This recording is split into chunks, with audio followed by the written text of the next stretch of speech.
Let's practice using editing marks. So here we have a little paragraph that an author wrote, and your job as the editor is to help the author correct the capitalization, punctuation, and any other errors that they may have in the paragraph that they've written about Anthony visiting Nick. So here are your editing marks up here. They're the most common ones used.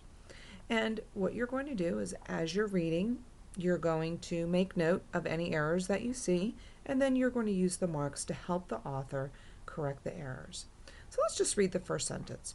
On Sunday, Anthony went over to Nick's house to play basketball. So the first thing I see is the word Sunday. I know it's a proper noun, so I know it needs to be capitalized. When I look at my key up here, it says to capitalize a letter, I need to put three lines under it. So that's what I'm going to do. Under the letter S for Sunday, I'm going to put 3 lines. That lets the author know that they need to make that a capital letter. So I'm going to continue on along in the sentence, and I noticed that Anthony was fine and went over to, but then I came to Nick's house. And I remember that when a word is talking about something somebody owns, it's possessive, and I know there needs to be an apostrophe. So again, I look up here, how do I let my author know they need to add an apostrophe? So I use that little caret. Carets just mean insert something here. So I'm going to put the caret, and I'm going to add an apostrophe. And that lets the author know that they need to put in an apostrophe between the K and the S. I think the rest of that sentence looks pretty good. So I'm going to go on to the next sentence. They played a game of one-on-one.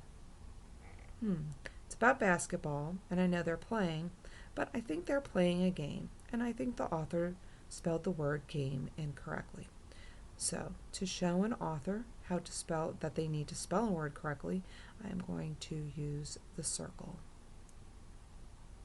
I'm going to circle the word G-A-M and let them know that they need to change it to G-A-M-E. The rest of that sentence looks good, so I'm going to continue with the next sentence. Read this sentence with me. Anthony made 6 baskets, but Nick made 8. Nick was the winner.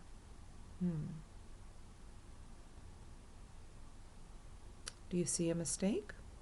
You see something that the author needs to correct.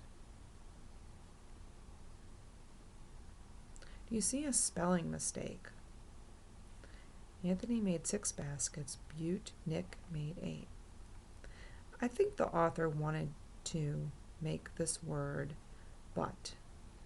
Anthony made 6 baskets, but Nick made 8. So what do you want to let the author know that they need to do? Yes, you want to let them know that they need to spell correctly the word but. So you're just going to circle it. You're not making any changes for the author. You're just letting them know what you're seeing. And then I look at that name, Nick, and I know that it's a proper noun, so it needs to have a capital letter.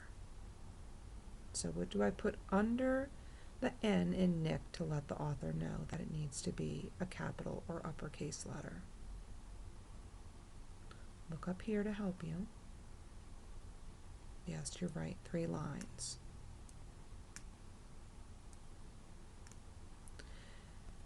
So now I'm a little curious. Anthony made 6 baskets, but Nick made 8. Nick was the winner. It seems to me like that is 2 different thoughts. So how do I end a sentence? I end a sentence with a period. So I look at my key and I say, okay, author, you need to put a period here. So I'm going to put the period and I'm going to circle it, and that will help the author know that the author needs to add a period there. Nick was the winner.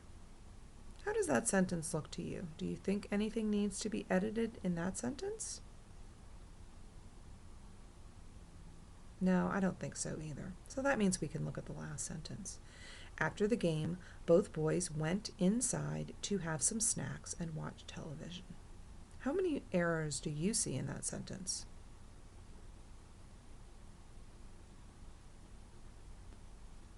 I'm seeing 3 errors in that sentence. The first one I see is a spelling error.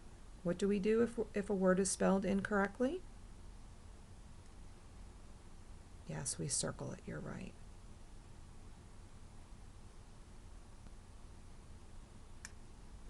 Now for the words in and side, I know that that is one word. So it's not spelled incorrectly. The author didn't spell incorrectly. They just put an extra space in there. So that's why we do not use a space. So we're going to put this here to help the author know that they need to close up that space. I see one more error. Do you see it?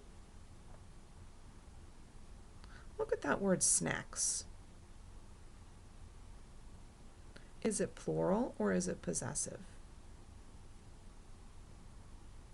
You're right, it's possessive. So this says take words out, but what it really means is that you're telling the author to take something out. So we're going to come over the apostrophe and we're going to indicate by making that little swirly that they need to take out the apostrophe because it's plural and it's not possessive. Now that you're done watching this, click to go back to the must do, may do page and complete the rest of the activities.